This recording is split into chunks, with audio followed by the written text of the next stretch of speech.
Assalamualaikum warahmatullahi wabarakatuh. Alhamdulillahirabbil alamin. Wassalatu wassalamu ala asrofil anbiya'i wal mursalin sayyidina wa maulana Muhammadin wa ala alihi washabbihi ajmain. Amma ba'du. Kami dari kelompok 2 yang beranggotakan saya, Leni Nur Oktaviani, dan teman saya, Tika Rahayuningsi dan Milenia Febrianti. Kami akan mempresentasikan tentang ilmu mustalah hadis. Yang pertama, pengertian ilmu mustalah hadis. Ilmu mustalah hadis adalah suatu ilmu yang membahas pokok-pokok dan ketentuan-ketentuan dalam suatu hadis. Yang diketahui dengan ilmu ini, keadaan sanad dan matan diterima atau ditolaknya hadis tersebut. Ilmu mustalah hadis bisa juga disebut dengan ilmu hadis, karena dengan mempelajari ilmu ini, kita bisa membedakan mana hadis yang sahih dan mana hadis yang dhaif.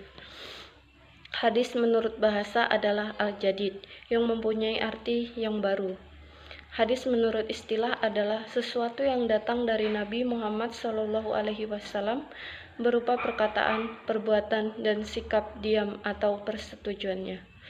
Bentuk hadis ada 3, yaitu qauliyun atau perkataan, kedua fi'liyun atau perbuatan, ketiga takririyun atau sikap diam atau persetujuannya. Al-khobar menurut bahasa adalah an-nabau yang mempunyai arti berita. Al-khobar menurut istilah ada 3 pendapat, yaitu pendapat yang pertama, al-khobar sama dengan al-hadis. Pendapat kedua, yaitu al-khobar lebih umum dari al-hadis, yaitu setiap yang datang dari Nabi Muhammad SAW dan selain Nabi seperti sahabat, tabi'in, tabi'ut tabi'in, dan atba tabi'ut tabi'in. Pendapat ketiga yaitu al-khobar berbeda dengan al-hadis. Maksudnya, kalau al-hadis itu yang datang dari Nabi Muhammad SAW, sedangkan al-khobar yang datang dari selain Nabi Muhammad SAW. Kesimpulannya adalah setiap al-hadis pasti al-khobar, dan setiap al-khobar itu bukan al-hadis. Yang kedua yaitu istilah-istilah dalam ilmu hadis. 1. Sunnah. Sunnah menurut bahasa adalah perjalanan hidup yang baik, dan perjalanan hidup yang jelek adalah setiap apa yang datang dari Nabi Muhammad SAW berupa perkataan, perbuatan, dan persetujuannya. 2. Atsar. Atsar adalah suatu riwayat berupa perkataan dan perbuatan dari sahabat atau tabi'in. 3. Sanad. Sanad adalah perjalanan hadis dari muhaddis sampai kepada Nabi Muhammad SAW. 4. Matan. Matan adalah isi atau materi atau redaksi atau susunan kalimat dalam sebuah hadis. 5. Rawi. Rawi adalah orang yang menyampaikan riwayat atau berita. 6. Musnad. Musnad adalah suatu nama dari bagian hadis yang bersambung sanadnya sampai kepada Nabi Muhammad SAW. 7. Musnid. Musnid adalah orang yang menyampaikan hadis berikut sanad-sanadnya sampai kepada Nabi Muhammad SAW. 8. Sunan. Sunan adalah kitab hadis yang diatur menurut bab-bab fikih seperti fikih muamalah, jinayah, munakahat, dan sebagainya. 9. Sahabat. Sahabat adalah orang yang bertemu dengan Nabi Muhammad SAW, beriman, serta mati dalam keadaan muslim. 10. Tabi'in. Tabi'in adalah orang yang sezaman dengan sahabat, bertemu dan belajar hadis, kemudian mati dalam keadaan muslim. 11. Tabi'ut tabi'in. Tabi'ut tabi'in adalah orang yang sezaman dengan tabi'in, bertemu dengan tabi'in, dan belajar hadis, kemudian mati dalam keadaan muslim. 12. Muqaddaramun. Muqaddaramun adalah orang yang pernah mengalami hidup di 2 zaman, yaitu zaman jahiliyah dan Islam. Akan tetapi ia tidak pernah bertemu dengan Nabi Muhammad SAW. 13. Mukharrij. Mukharrij adalah ahli hadis yang meriwayatkan hadis yang kemudian dikumpulkan dalam kitabnya. 14. Mudawin. Mudawin adalah nama gelar bagi orang yang menulis dan memperbanyak kitab-kitab hadis untuk kemudian dipelajari dan dijadikan pedoman hidup umat Islam. Sekian dari penjelasan saya. Selanjutnya akan disampaikan oleh teman saya, Tika Rahayuningsi. Terima kasih. Assalamualaikum warahmatullahi wabarakatuh. Saya Tika Rahayuningsi akan melanjutkan pemateri dari kelompok 2, yaitu mengenai ilmu mustalah hadis. Dari saudari Leni tadi sudah menjelaskan mengenai pengertian ilmu mustalah hadis itu sendiri serta istilah-istilah yang ada dalam ilmu hadis. Dan di sini saya akan melanjutkan menjelaskan hadis-hadis yang ditinjau dari jumlah rawi yang meriwayatnya. Hadis-hadis yang ditinjau dari jumlah rawi yang meriwayatkannya itu terbagi beberapa bagian. Yang pertama ada hadis mutawatir, hadis ahad, hadis mutabi'i, syahid, itbar. Hadis mutawatir di sini adalah hadis yang mempunyai beberapa turuk dan sanad yang banyak dan tidak ada batasan tertentu. Hadis mutawatir ini terbagi lagi beberapa pembagian. Yang pertama hadis mutawatir lafzi dan hadis mutawatir maknawi. Hadis mutawatir lafzi adalah hadis yang diriwayatkan oleh rawi yang banyak, yang keadaan lafaz dan maknanya sama. Contoh dari hadis mutawatir lafzi di sini adalah yang artinya, barang siapa yang mendustakan atas namaku, maka hendaklah ia bersiap sedia untuk tinggal di neraka. Selanjutnya adalah pembagian hadis mutawatir maknawi. Hadis mutawatir maknawi adalah suatu hadis yang diriwayatkan oleh rawi yang banyak, yang keadaan maknanya sama namun lafaznya berbeda. Contohnya hadis mengenai mengusap 2 sepatu di waktu berwudu, dan hadis mengenai siksa kubur dan lain sebagainya. Setelah ada hadis mutawatir, ada juga hadis ahad. Hadis ahad di sini adalah suatu hadis yang mempunyai turuk dan sanad dengan batasan lebih dari dua atau satu saja. Hadis ahad secara istilah itu adalah mustalahul hadis, yang artinya adalah hadis yang belum memenuhi persyaratan kuantitas hadis mutawatir. Dan hadis ahad ini terbagi 3 bagian. Yang pertama hadis mansyur, yang kedua hadis aziz, yang ketiga hadis gharib. Hadis mansyur di sini adalah hadis yang diriwayatkan oleh 3 orang atau lebih dari 3 orang perawi hasid pada setiap tingkatan masa perawi. Akan tetapi jumlah perawinya belum mencapai hitungan hadis mutawatir. Yang selanjutnya hadis aziz adalah hadis yang jumlah perawinya setiap tingkatan tidak kurang dari 2. Dalam kurung itu hadis yang diriwayatkan oleh 2 orang perawi setiap tingkatannya perawi. Selanjutnya hadis gharib, hadis yang diriwayatkan oleh 1 perawi untuk setiap tingkatan periwayatan hadis, tingkat periwayatan hadis. Setelah hadis ahad itu ada hadis mutabi'i, syahid, itbar.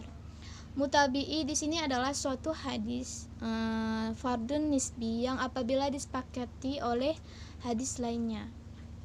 Selanjutnya syahid adalah suatu hadis fardun nisbi yang apabila terdapat matan lain yang diriwayatkan oleh sahabat yang mempunyai hadis tersebut, baik lafaz dan maknanya sama atau yang sama itu maknanya saja. Itbar adalah suatu penelitian turuk hadis yang diperkirakan apakah suatu hadis itu mempunyai mutabi'i, syahid atau tidak. Setelah menjelaskan ditinjau dari jumlah rawi yang meriwayatnya, selanjutnya kita membahas tentang ditinjau dari diterima atau ditolaknya suatu hadis. Ditinjau dari diterima atau ditolaknya suatu hadis itu terbagi kepada 2 bagian, yaitu makbul. Makbul ini adalah sebuah hadis yang mempunyai indikasi kuat kejujuran orang yang membawa kabar tersebut. Makbul di sini adalah hadis yang memenuhi syarat-syarat diterimanya suatu hadis. Yang kedua itu mardud. Mardud di sini sebuah hadis yang tidak jelas kejujuran orang yang membawa kabar tersebut. Suatu hadis yang tidak memenuhi standarisasi dari syarat-syarat diterimanya hadis. Hadis makbul itu terbagi, yang pertama itu kan hadis makbul itu terbagi menjadi dua bagian, yaitu hadis sahih dan hasan. Hadis sahih di sini adalah hadis sanadnya bersambung dan diriwayatkan oleh rawi yang adil dan memiliki hafalan yang kuat dari rawi yang semisalnya sampai akhir sanadnya, serta tidak syadz dan tidak pula memiliki ilat. Hadis sahih terbagi lagi, ada hadis sahih li zatihi, sahih li khairihi. Selanjutnya hadis hasan.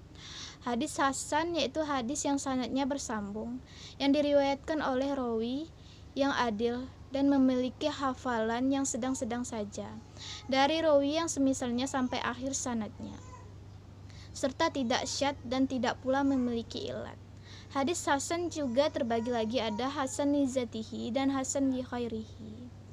Setelah membahas hadis makbul diterimanya suatu hadis, selanjutnya itu ada hadis mardud.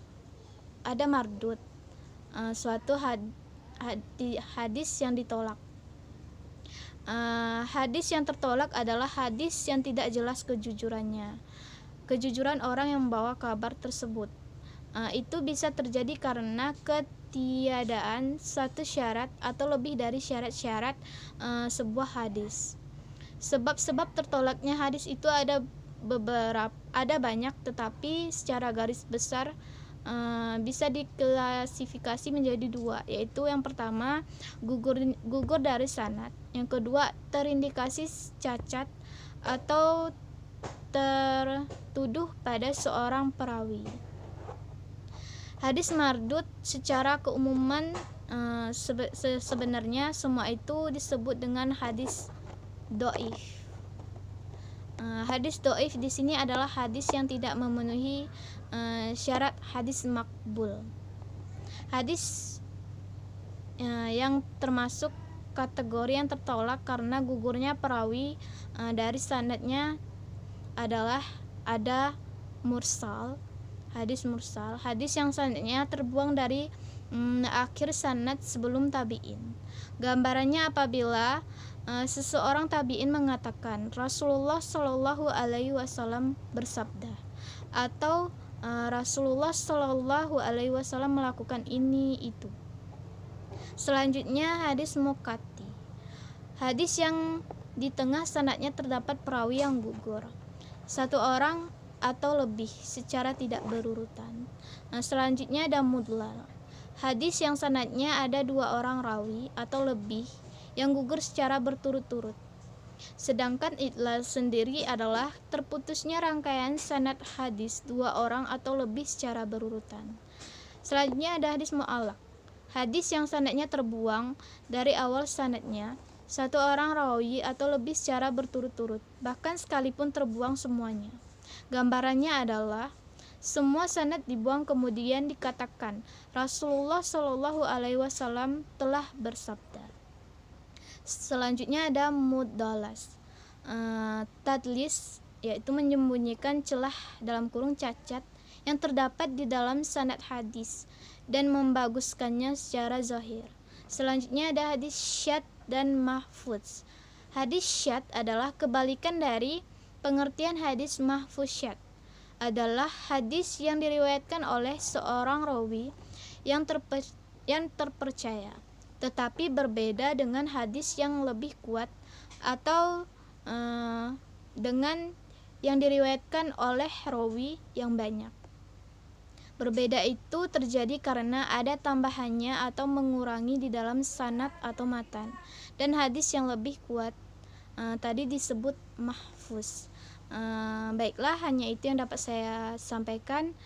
Sebenarnya masih banyak lagi bagian dari hadis mardud. Selanjutnya akan dijelaskan oleh saudari milenial. Terima kasih. Assalamualaikum warahmatullahi wabarakatuh. Bismillahirrahmanirrahim. Saya Milinia Febrianti ingin melanjutkan pembahasan dari Saudari Tika Rahayu Ningsih mengenai pembagian hadis mursal. Pada poin selanjutnya, yaitu poin ke-7, ada syadz dan mahfudz. Hadis syadz adalah kebalikan dari pengertian hadis mahfudz. Syadz adalah hadis yang diriwayatkan oleh seorang rawi yang terpercaya, tetapi berbeda dengan hadis yang lebih kuat atau yang diriwayatkan oleh rawi yang banyak. Perbedaan itu terjadi karena ada tambahan atau mengurangi di dalam sanad atau matan, dan hadis yang lebih kuat tadi disebut mahfudz. Pada poin ke-8, mungkar dan ma'ruf. Mungkar adalah kebalikan dari pengertian ma'ruf. Mungkar adalah suatu hadis yang diriwayatkan oleh orang yang lemah, yang berbeda dengan apa yang diriwayatkan oleh orang yang kuat dan terpercaya. Maka yang lemah biasa disebut mungkar dan yang kuat biasa disebut ma'ruf. Selanjutnya ada syadz dan mungkar. Syadz adalah hadis yang diriwayatkan oleh orang yang kuat dan terpercaya, akan tetapi hadis tersebut berbeda dengan hadis yang lebih kuat. Sedangkan mungkar adalah suatu hadis yang diriwayatkan oleh orang yang tidak dikenal atau lemah, dan hadisnya berbeda dengan hadis yang lebih kuat. Pada poin ke-10 ada matru. Menurut bahasa, matru adalah yang ditinggalkan, dan menurut istilah adalah suatu hadis yang diriwayatkan oleh seorang rawi, akan tetapi hadis tersebut menyalahi kaidah yang telah dikenal atau diketahui bohong, sekalipun tidak tampak kebohongan pada hadisnya. Lalu pada poin ke-11 ada marfu, mauquf, dan maktu. Hadis marfu.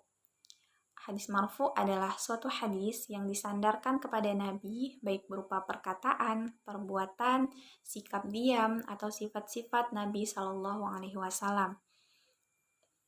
Lalu hadis mauquf adalah suatu hadis yang disandarkan kepada sahabat, baik berupa perkataan, perbuatan, dan sesamanya.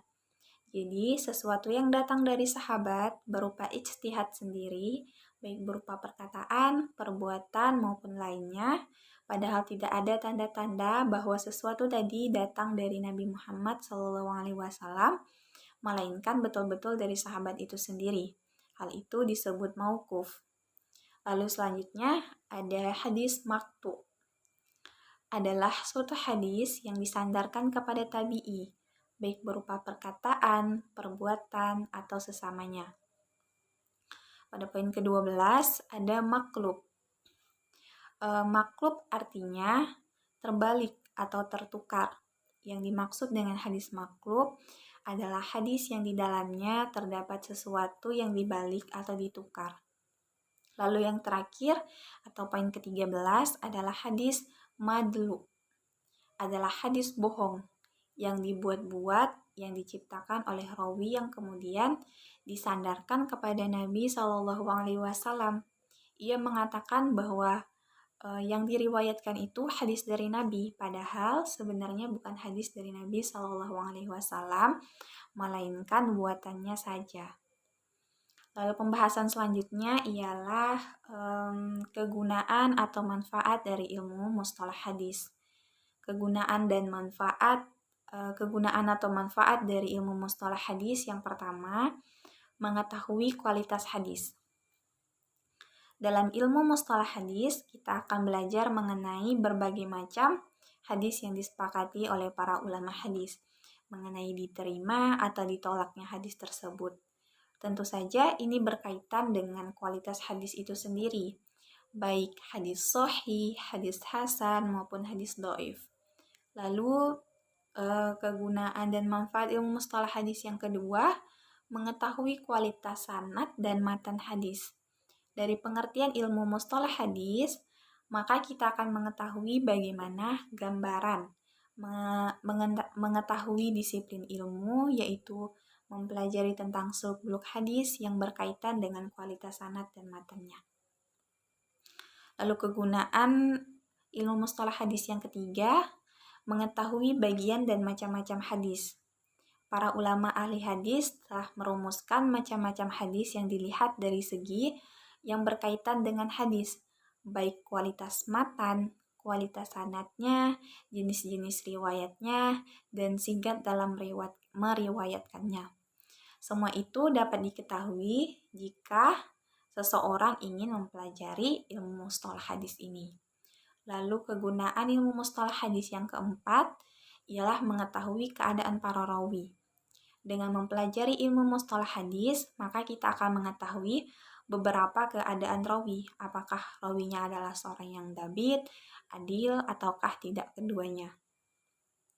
Lalu kegunaan dan manfaat ilmu mustalah hadis yang terakhir ialah menjaga kemurnian kalimat hadis.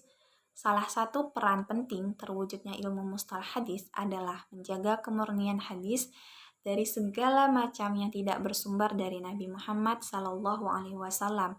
Pasalnya, banyak kelompok atau individu yang mengada-ngada dalam membuat hadis palsu. Mungkin hanya sekian yang dapat kami sampaikan.